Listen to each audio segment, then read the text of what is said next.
When we came to Westmont, whether as freshmen or transfers, we came with an idea of where we'd like to be when we left. Hearing that everything would be beautiful in its time, you may have thought that time meant as long as it took you to graduate.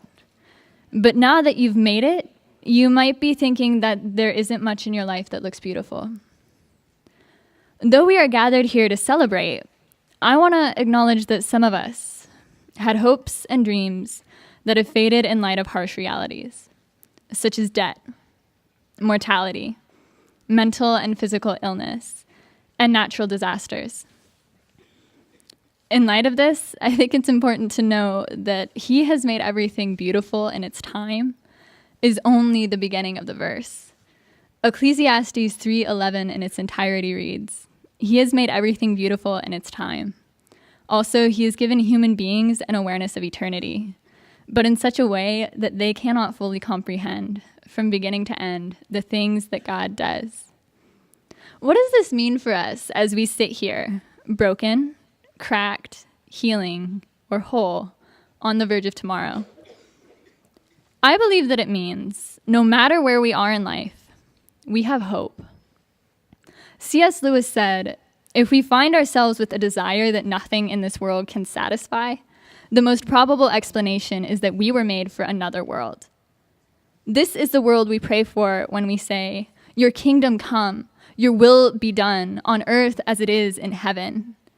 But sometimes this prayer grows stale. When thought of God's kingdom loses its meaning, we run the risk of losing the hope we could cling to when our lives feel like they're coming apart at the seams.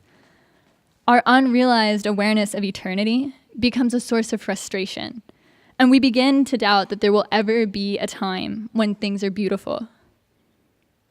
This is a doubt that I have been harboring all year. You see, 2 years ago, I was diagnosed with severe depression and anxiety.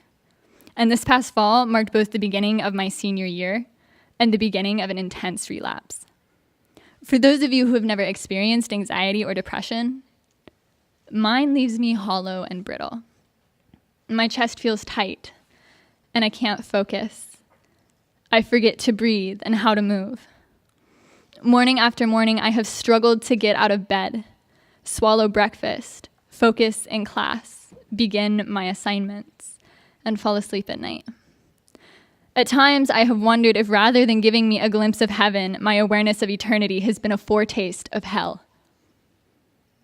In that case, it's no wonder the verse says that our awareness of eternity is such that we cannot fully comprehend, from beginning to end, the things that God does.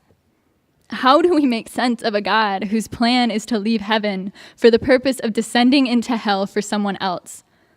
There may be an initial joy when we hear it was so that we could be part of the kingdom come, but we get discouraged when the stench of sulfur is still so strong in our nostrils. So don't think less of yourself for losing hope. Hope can be an easy thing to forget.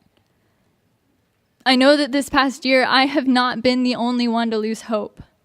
You have lived through your own harsh realities, but you are here. Whether or not you are handed a degree tomorrow, the fact that you made it to today will be worth celebrating. You may not feel like this is true, but this past year, you have helped me realize that a time when things are made beautiful is not as imaginary as it seems. Because of you, I have started to see the kingdom come. There were days when your poetry, humor, vulnerability, passion, and friendship let in the hope that had been obscured by smoke and rain. The beauty may have faded quicker than we wanted it to, but it was still there. As you cleaned up the mud, stood up for what you believed in, admitted your doubts and your fears, and continued to press on, you may have felt hopelessness. But take a second to acknowledge the fact that even if it was on your hands and knees, you have still made it to the finish line. We may not be able to comprehend the things that God does. We may forget the kingdom come. And we may doubt that things will ever be beautiful again. But my hope is that as you leave this place, you will be able to find the moments of beauty in the midst of your hardest times.